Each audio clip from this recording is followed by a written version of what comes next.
Hello, everyone. Welcome. I'm Beck Jordan-Young, the director of the Barnard Center for Research on Women, and I'm thrilled to welcome you tonight to our annual Helen Pond 48 McIntyre Lecture with Tourmaline, who will present her new biography of Marsha P. Johnson. Marsha, The Joy and Defiance of Marsha P. Johnson. You see this most beautiful ever book cover up here. Tourmaline will be in conversation tonight with C. Riley Snorton. Events like this only come together with the help of many people. I want to begin by thanking the BCRW staff, Nico Wright, Pamela Phillips, Hope Dector, Sandra Moyano Ariza, and Margot Kotler, as well as our brilliant research assistants, Ruben Carter, Elena Gutierrez, Sophia Bartley, Leah Salim, and Eve Thompson-Brown. Thank you also to our ASL interpreters, Brandon Kazan-Maddox and Diane Caporale. Before we dive in, I want to quickly highlight a few upcoming BCRW events. This event is part of a wider series. We're thrilled that Tourmaline will join us again on November 19th for an online conversation with cultural historian Stephen Watson, whose archival interviews with pioneers such as Marsha P. Johnson and Sylvia Rivera have been foundational to Tourmaline's research. And on February 27th and 28th, we invite you to join us for the 50th The Scholar and Feminist Conference, featuring Judith Butler, Toshi Regan and Big Lovely, and many more great speakers. Registration will open, we hope, later this month. It might be early December, but keep your eye on it. It's very exciting. BCRW is an academic research center that operates under the principles of academic freedom. The views expressed by speakers or participants in BCRW events and publications are their own and do not necessarily reflect the views of Barnard College.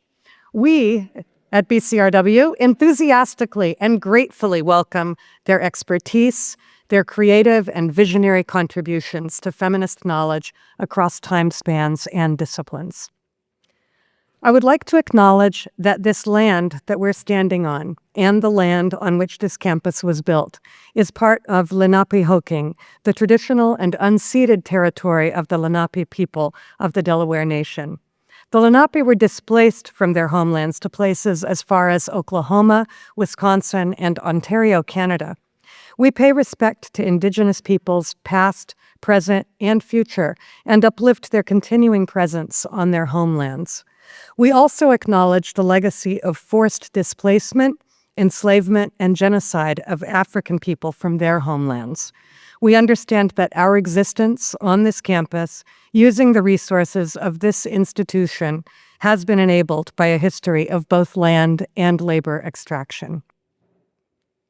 Please refrain from taking photos or recording this evening. This event is being recorded, and the video will be shared with attendees next week. During the Q&A, we ask that comments and questions be kept to 2 minutes so we can include as many voices as possible. We're planning for tonight's event to take place for 1.5 hours, ending at 8 p.m. After Tourmaline's presentation, she'll be in conversation with Professor Snorton, which will be followed by an audience Q&A. We have 140 free books available for students. I want to just honor Tourmaline for asking that this happen. It's so rare and such a beautiful gift. And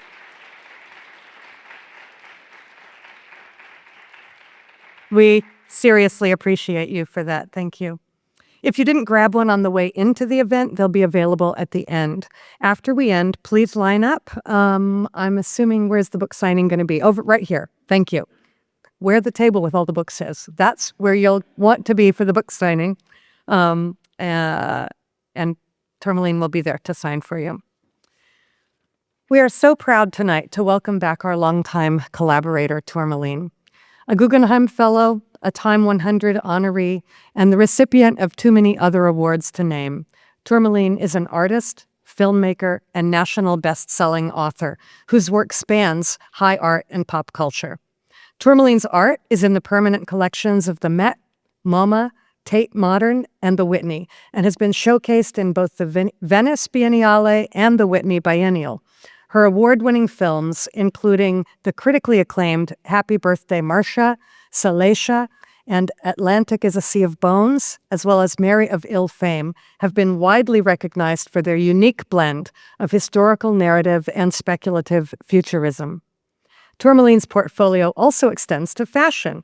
Her trans-inclusive swimwear line with Chromat debuted at New York Fashion Week with glowing praise from Vogue. It's a very exciting whole range of talents and adventures that you do. Tourmaline crafts worlds across a variety of media that center pleasure, possibility, and transformation. I would add beauty, because you bring so much beauty with all of your projects. Tourmaline's a former leader of the Trans Health Campaign at the Sylvia Rivera Law Project and has built a career rooted in community organizing and trans liberation. She's a transformative voice in movements for racial, economic, and gender justice. This grounding shines through in her beautiful storytelling. Whether in prose or in film, Tourmaline's art conveys love and an eagerness to understand and connect with her subjects, bringing them and their legacies to life to inspire a new generation. Tourmaline's new book, Marsha, a national bestseller released this past May, is the first definitive biography of the revolutionary Black trans activist, Marsha P. Johnson. Tourmaline is also the author of a children's book, One Day in June, also inspired by Marsha P. Johnson's life and activism. We're also honored and delighted tonight to be joined by C. Riley Snorton, professor of English and Comparative Literature, jointly appointed with the Institute for the Study of Sexuality and Gender at Columbia University. As a cultural theorist, his work focuses on racial, sexual, and transgender histories and cultural productions. He is the author of Nobody is Supposed to Know, Black Sexuality on the Down Low, and the groundbreaking, multiple prize-winning Black on Both Sides, A Racial History of Trans Identity. Snorton is co-editor of Saturation, Race, Art, and the Circulation of Value. Since 2020, he has been a co-editor of GLQ, a journal of gay and lesbian studies. Snorton's next monograph, tentatively titled Mud, Ecologies of Racial Meaning, examines the constitutive presence of swamps to racial practices and formations in the Americas. Currently, he's co-authoring A Black Queer History of the United States, which will come out from Beacon, and co-editing The Flesh of the Matter, a Hortense Spillers reader, which we'll look for from Vanderbilt University Press. Before I turn things over to Tourmaline, I want to express how truly thrilled we are to honor her with this year's McIntyre Lecture. Tourmaline is not only a visionary artist and activist, but as I said before, a longtime BCRW collaborator. Together with BCRW's creative director, Hope Decter, she has created several film projects, including a forthcoming documentary on Marsha P. Johnson's early life, and previously served as BCRW's activist in residence from 2014 to 2018. Tourmaline and Hope's collaborations have produced award-winning video series on abolition, and in 2016, Tourmaline made history as the first trans woman to deliver the keynote lecture at our annual Scholar and Feminist Conference, Sustainabilities.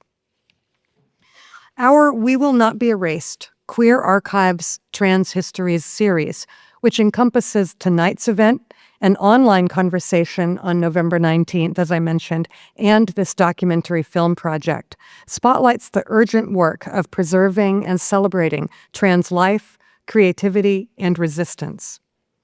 At a moment when trans communities are facing escalating political attacks and intensified efforts to restrict healthcare, censor our histories, legislate trans people out of public life, and I say our histories because trans history is our history. We all need this history. This belongs to us collectively, and we can't allow it to be erased. And so tonight is really special for us. This series affirms BCRW's longstanding commitment to trans liberation, cultural memory, and the building of life-sustaining futures. The centerpiece of this initiative is Tourmaline and Hope Decter's forthcoming documentary on Marsha P. Johnson's early life. Blending restored archival material, original footage, and personal testimonies from Marsha's living relatives and community members. The film paints a personal portrait of who Marsha was before she became the icon we know today.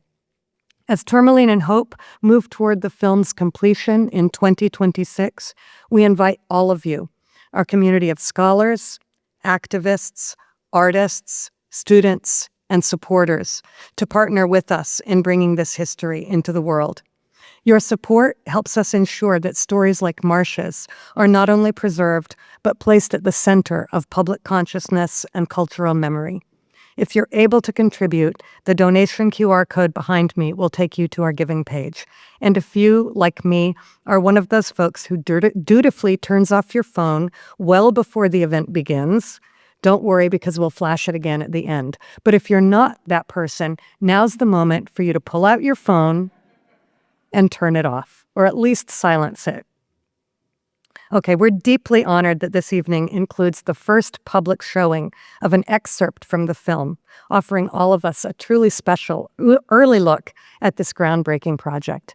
And now I'm delighted to turn things over to Tourmaline.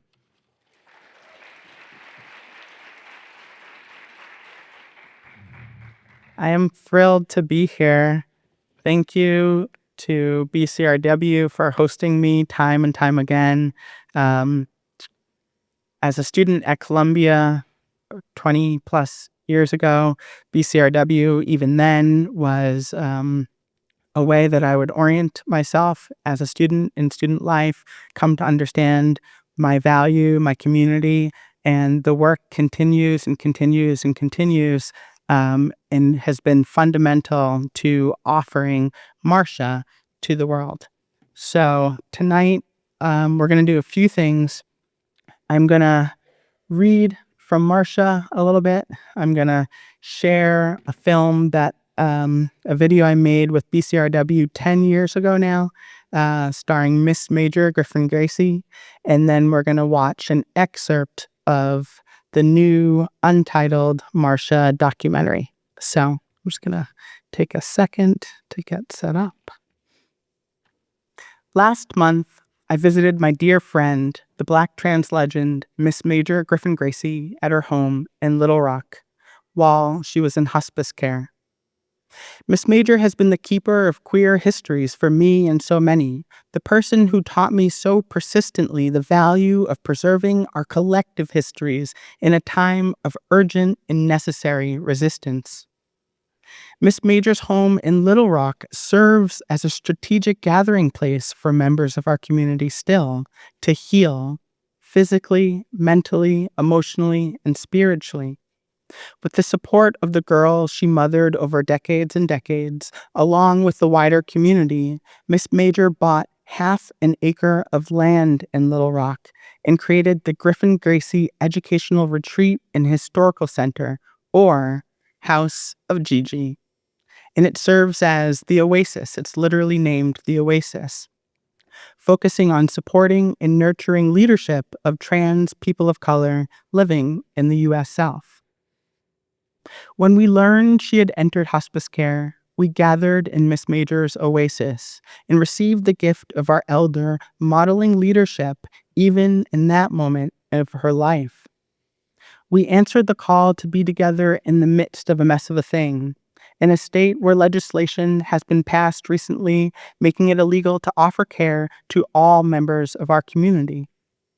Miss Major lived in one of the 27 states that have enacted laws and policies limiting youth access to gender-affirming care, imposing professional or legal penalties on healthcare practitioners supporting young trans people, as well as trans adults who are incarcerated. I met Miss Major nearly 2 decades ago in San Francisco when I was in my early 20s, a baby trans community organizer working for trans justice and abolition.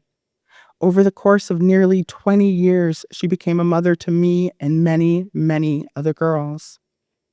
Together, Miss Major and I organized large convenings, including one in 2008, where we worked closely with Angela Davis to bring trans leadership into the forefront of the prison abolition movement.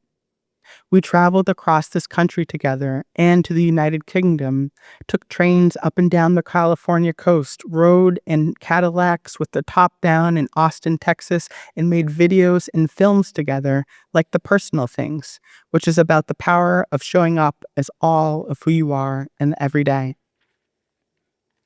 So we're going to stop and now watch the Personal Things.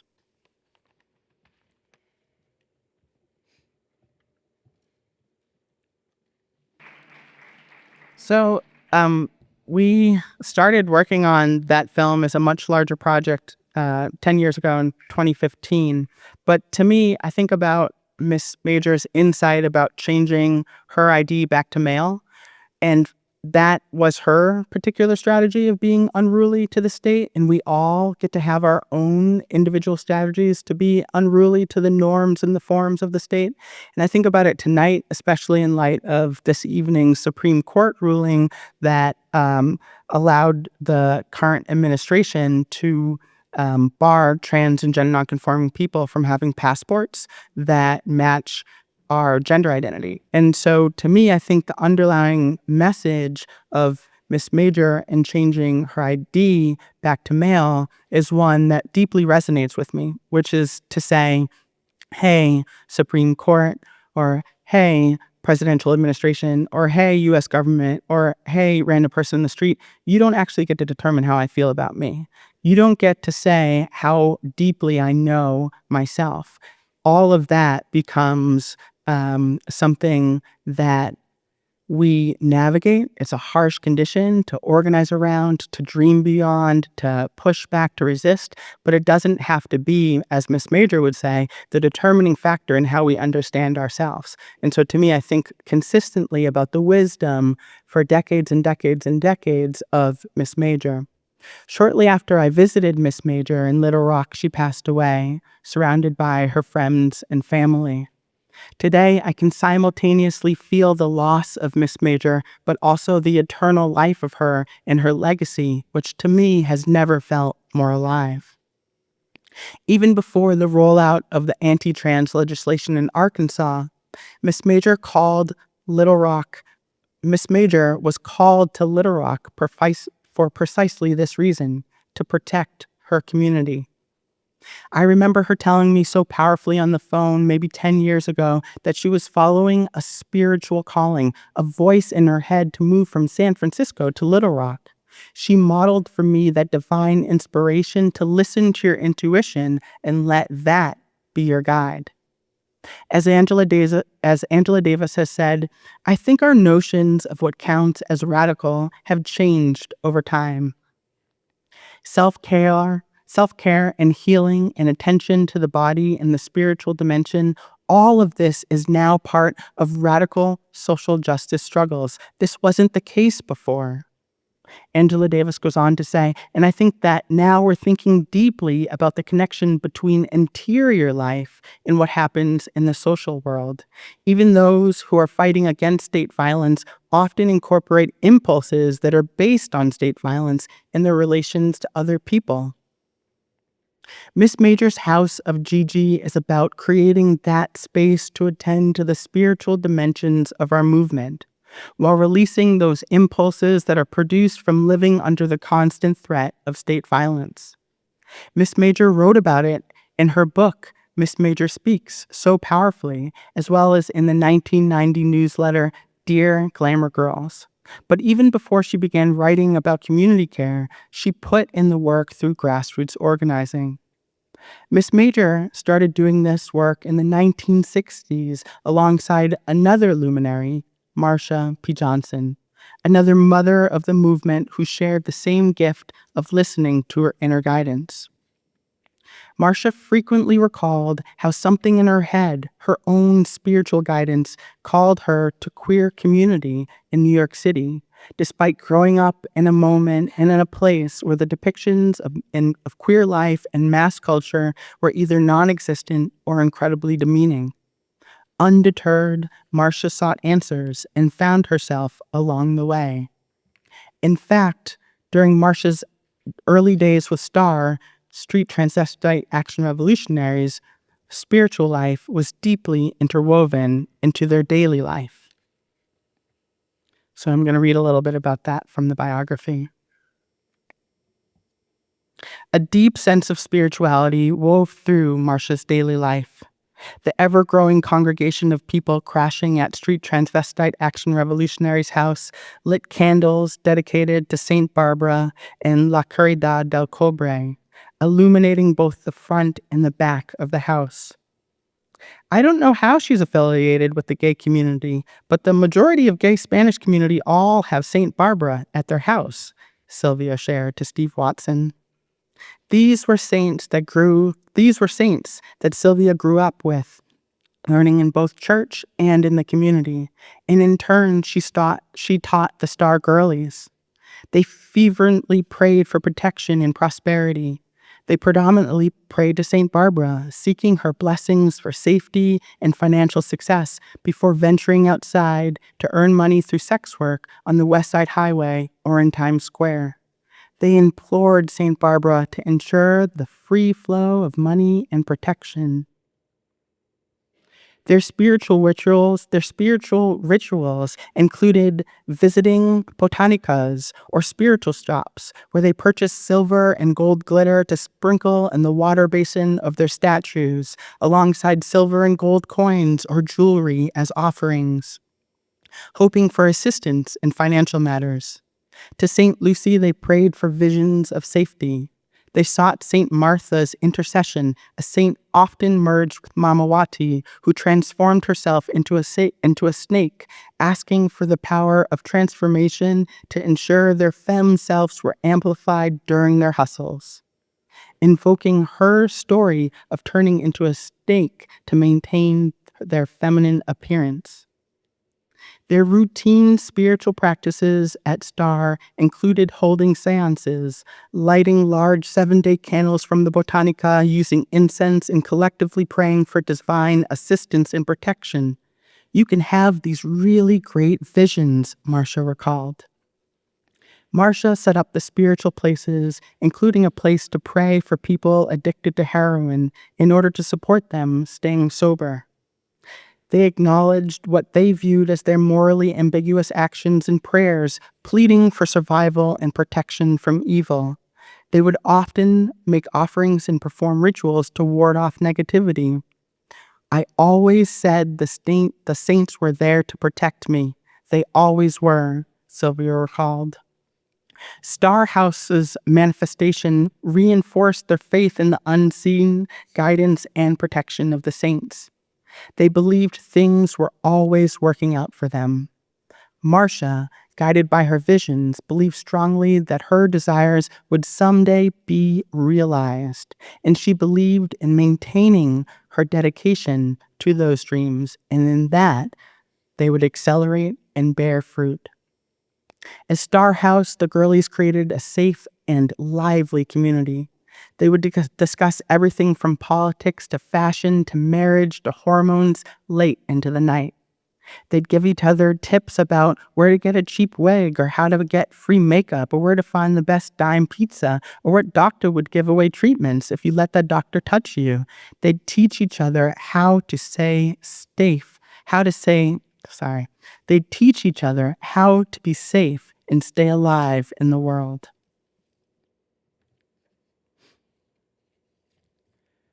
Marsha's dear friend, Sylvia Rivera, met Marsha when she was 13 in Times Square and immediately started to be mentored and mothered by Marsha. Sylvia Rivera described Marsha as living in her own realm. She saw things with different eyes. Those gifts were her eyes, a necessary lens to perceive not only the brutal conditions she and her friends endured, but also to see through those conditions to what could and ought exist. Marsha felt a deep sense of responsibility for her beloved street community, and they would gather in hourly hotels, the only place they could afford. They called them hot spring hotels because whether it was winter, spring, summer, or fall, the radiator was boiling and they could not get relief. And yet, inside those overheated rooms, They dreamed, in that kind of Robin D.G. Kelley freedom dream sense of the word. They imagined a world where they weren't exiled, weren't harassed by police, where they could walk outside in daylight without fear, where they were safe and seen and loved. A year after the 1969 Stonewall riots, Marsha manifested these freedom dreams during her occupation of New York University. So, again, I'm going to read again. A turning point happened after Stonewall when the gay community, the queer community was starting to organize, but Marsha realized that not all of her fellow street queens were being protected. Marsha felt a profound sense of responsibility for them, including Sylvia. Despite how mature Sylvia acted to Marsha and her friends, she was no longer working in New Jersey and was now homeless, keeping her belongings in a shopping cart as she moved along the West Village parks with other street queens. A turning point happened in September of 1970. Following the successful Gay Pride Week and dances at New York University, the Christopher Street Gay Pride Association requested to return to New York University for 4 additional gay dances. NYU's campus was located in the heart of the West Village and seemed like a natural place to organize. When the NYU administrators found out about the planned dances, however, they canceled them immediately, fearing that the gay culture surrounding NYU on all sides would somehow seep into the whole student body. The student outcry, as you can imagine, was immediate. Less than an hour after finding out about the administration's decision to cancel the dances, gay students at NYU decided to occupy the student hall by hosting a sleep-in. They invited members of the gay community outside NYU to join them, regardless of whether they were enrolled. Sylvia and Bob Kohler, Marsha and their friends, Bambi, Bubbles, and Endoras, and others walked into the air-conditioned NYU student building, Weinstein Hall, which stood just north of Washington Square. NYU, they knew, didn't just regulate gay life in the student population. They also operated Bellevue Psychiatric Hospital, where Marsha and many others in the queer community had long experienced homophobia, transphobia, and racism. Each time I'm in Bellevue, they try to kill me, Marsha explained. They fill me up with Thorazine. The first thing the street queens did when they entered NYU was wash their hands and clothes in the matron's bathroom sinks and take showers. They used paper towels to dry themselves off in the chilly basement before applying their makeup and venturing out into the common room, which was in the basement where they met the students. Sylvia wore a beautiful blue dress with puffed flowers. She had been growing out her hair, and it now reached nearly her shoulders. Even though the NYU administration had turned up the air conditioning to force people out, students sent extra blankets to the freezing activists. The first night of the Weinstein Hall takeover was a ball, they said. A few of Sylvia's friends from the gay activist group Gay Liberation Front brought some records, and the students liberated the sound system from the locked closet, and everybody got down. Barriers between street queens and cis lesbians began to fall apart as people started to get to know each other, to get high, drink coffee, play cards, and even spin the bottle. The Gay Flames newsletter reflected on the utopian nature of the sit-in, saying, all kinds of us together. Transvestites, middle-class people, people used to passing for straight, blacks, whites, Latinos, street people, students. A lot of barriers and tiers were broken down. We were coming together, in love, together, strong and proud together. Although they weren't students, Marsha, Sylvia, Bubbles, Bambi, and Endora had been responsible for cleaning the space, fundraising, and cooking food. Nearly 10 years later, Sylvia recalled with joy in her voice, Marsha would go out and hustle every night. Every morning she'd come in with coffee and Danish and everything for everybody. She'd sleep there a while. She says, "I'm going home to change, girlie. I leave you in charge." These acts of care foreshadowed her later role of mothering over the years. Marsha loved inhabiting the role of mother, caring for younger queens and supporting their development. She saw the street queens, including Sylvia, as her children. They, in turn, saw Miss Marsha as their chosen mother. As my dear friend Leah Lakshmi writes in Care Work about the meaning of this kind of labor, far too often the emotional labor work we do as femmes or feminine people is not seen as labor. It's seen as air. It's that little thing you do on the side, not real organizing, not real work, just talking about feelings and buying groceries, girl stuff, femme stuff, disabled and sick stuff, not real activist holding a big meeting stuff. Those things, though, are not a sideline or an afterthought to our movements. They are our movements. Marsha and the girlies modeled their food service after the Black Panther Party community programs, which started a year earlier in Oakland, California. The BPP started their breakfast program based on an understanding that alleviating poverty was central to creating Black liberation. They used the space to further political education, self-actualization, and community power. As members of the Gay Liberation Front, both Marsha and Sylvia had organized alongside the Black Panther Party, and that experience deeply radicalized them. Marsha shared this radical outlook, saying, "I'm a revolutionary. I believe in picking up the gun." She connected her desire for liberation with the self-defense ideology of the Black Panther Party and other mass movements at the time. Inside NYU, Marsha and the girlies began to bring about a vision they had years ago when they were homeless and staying in hourly hotels. They dreamed of a radically changed world where they were free to be themselves and could live in dignity. At the time, we lived in the Arista Hotel, Sylvia explained. We used to sit around and we'd just figure out when this harassment would come to an end. And we would always dream that one day it would come to an end.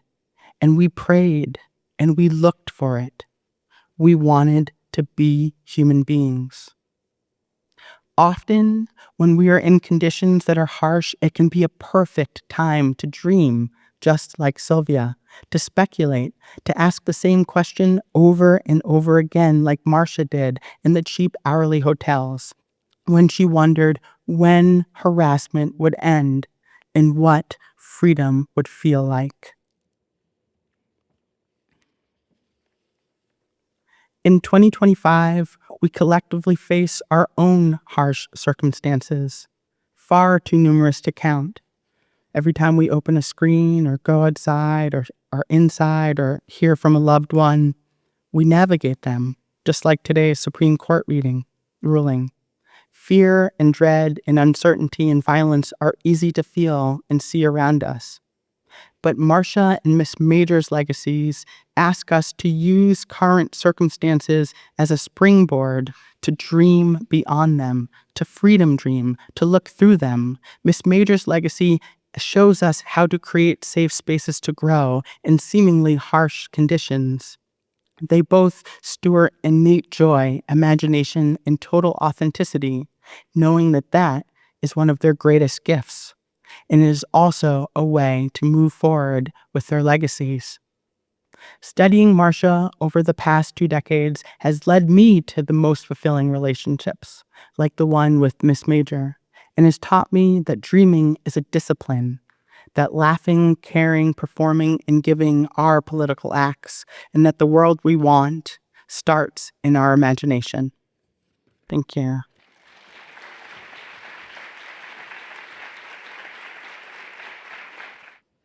Wow. Thank you so much. My name is C. Riley Snorton. It is such an honor and privilege to be in conversation with you, Tourmaline. Same. We actually crossed paths as Columbia students. That's right. And I so resonated with what you said about BCRW as a site of refuge and a grounding force. That's right. So I will be in conversation with you for a little bit, and then we'll also open it up to everyone who's come to hear about the work and to talk about Marsha P. Johnson. And before I jump into my questions, I also want to thank the students in my transgenres class who were collaborators with me in the questions that I've developed for tonight. So I want to start from a place of holding all of the offerings that you've given us in your presentation, from the short Miss Major to the reading and contextualization to the glimpse of the new documentary.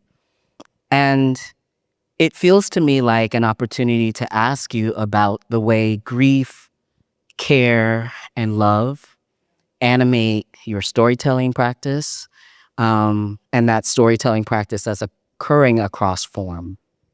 Yeah. That's such a textured question. To me, so much of my work touches on those points. And I think in the approach that I take is one from my friend, the artist and writer Tina Zabastanos, who asked me one day, if a crystal breaks, is it a broken crystal or just more crystal? And so I think, to me, the approach has been about one of pollination or abundance or expanse that happens after um, a person transitions from one stage of their life to another, from a material embodied form of life to an immaterial form of life, thinking about it as an expansive, everlasting form of life. And at the same time, I didn't really understand that for a long time. But my way into that knowledge has been first through grief, right? There's just so much loss that so many of us are constantly navigating that's so real. And I remember, maybe this was like 17 years ago, I was organizing with Major, and just a lot of my friends were dying. And she was such a person holding that knowledge of life as expansive, right? As one that we can calibrate and tune to, while also modeling how it is to support someone through a grief process because of her own forms of her own life experience, right? She was a person in that moment. She asked me, well, maybe just, sit with a cool glass of water. And it was such a revelation. And I was like, what? A cool glass of water? What are you talking about? And she said, well, take a bath and then sit with a cool glass of water and see if you can feel some luxury or prosperity in that cool glass of water. And it didn't make sense at the time until it really did. It's about tuning to what is and the offerings of what is, even in moments of harsh condition. And that's a Marsha lesson too, right? The street is violence, the hourly hotel is hot, and yet it provides a moment of stepping into the shade so that you can tune to more than just that.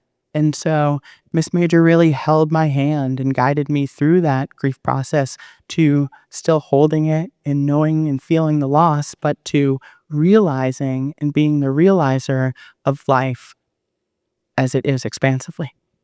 Wow, I really appreciate that.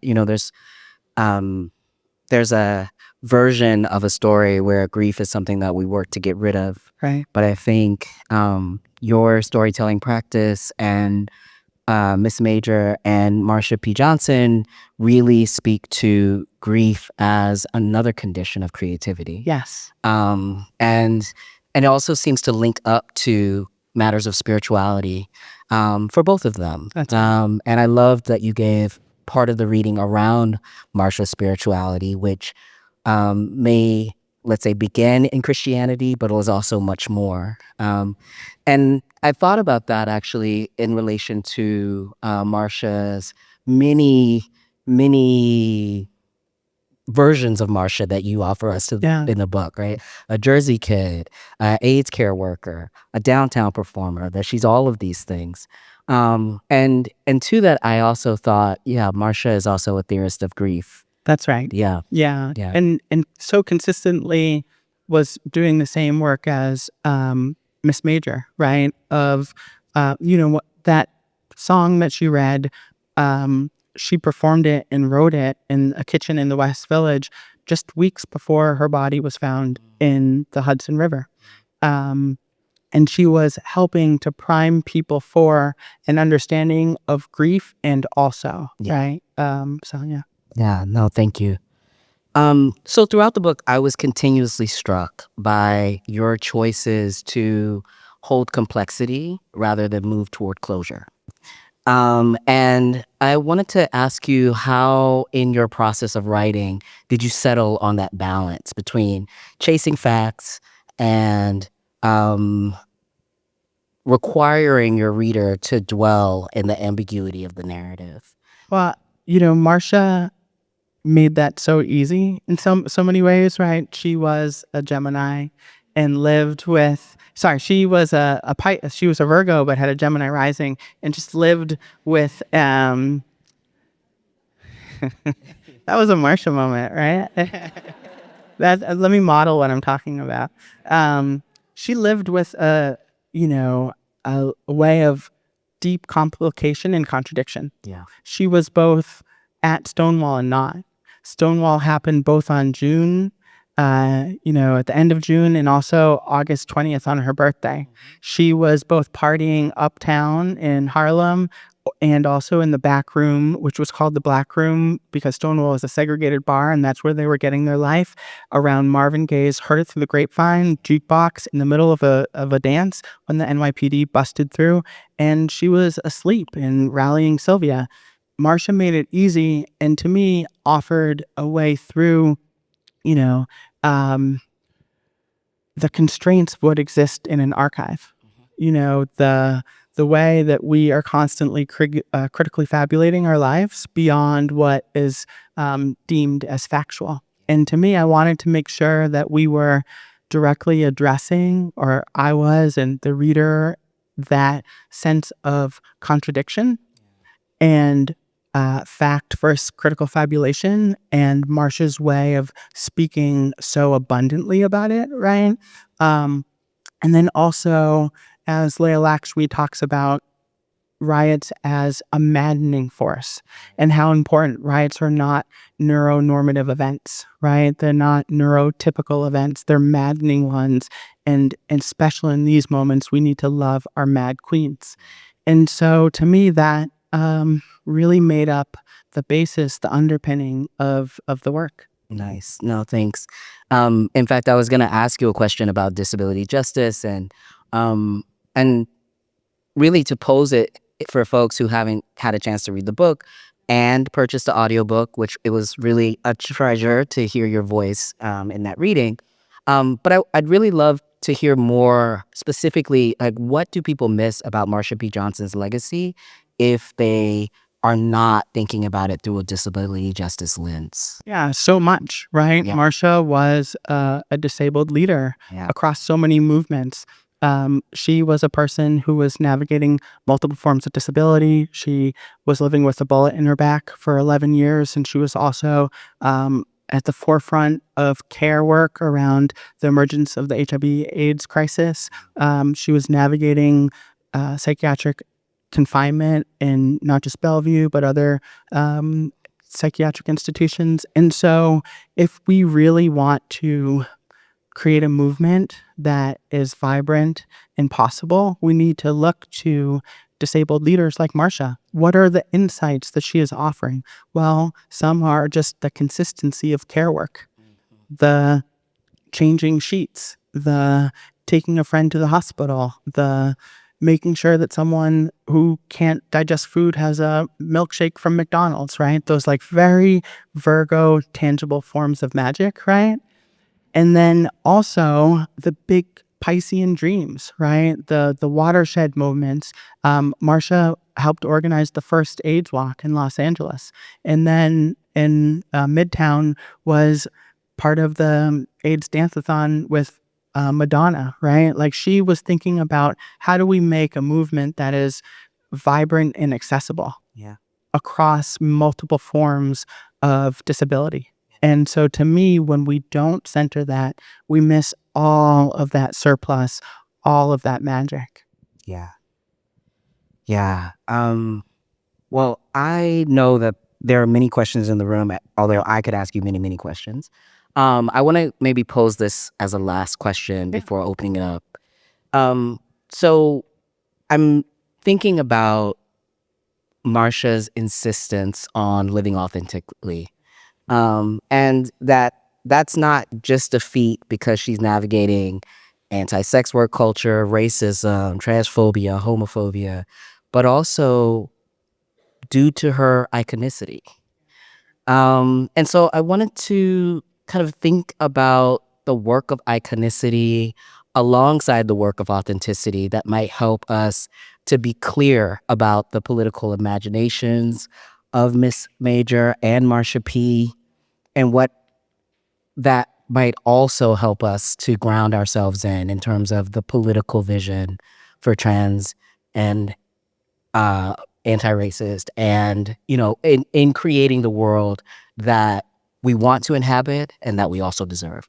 Yeah. Yeah. I mean, that's such a powerful question. Some of the most moving audio that I heard of Marsha was happening 1 decade after Stonewall in what was the Stonewall Inn, but then 1979, a bagel shop.